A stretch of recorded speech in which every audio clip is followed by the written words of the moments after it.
கொடைக்கானலில் தேசிய பேரிடர் மீட்புக் குழு முகாம் நடைபெற்றது. இதனை கொடைக்கானல் கோட்டாட்சியர் ராஜா தொடங்கி வைத்தார். தீயணைப்புத்துறை மற்றும் காவல்துறையினர் உட்பட பல்வேறு தரப்பினர் கலந்து கொண்டனர். மேலும் கொடைக்கானலில் பேரிடர் காலங்களில் அதிகமான சேதங்கள் ஏற்படக்கூடிய பகுதிகளாக 15 இடங்கள் தேர்வு செய்யப்பட்டுள்ளது.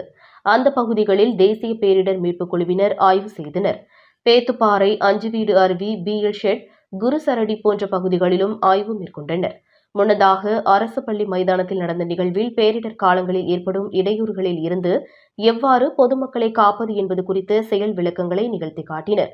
இக்குழுவில் 25 பேர் இடம்பெற்றுள்ளனர். பேரிடர் காலங்களில் விரைவான நடவடிக்கைகளின் மூலம் பொதுமக்களை காப்பது குறித்த விழிப்புணர்வு ஏற்படுத்தும் வகையிலான நடைமுறை நிகழ்வுகளை செய்து காட்டினர். இதனை பொதுமக்கள் மற்றும் பல்வேறு தரப்பினர் நேரில் பார்த்து அறிந்து கொண்டனர். கொடைக்கானலில் இருந்து ரிப்போர்ட்டர் மணிகண்டன்.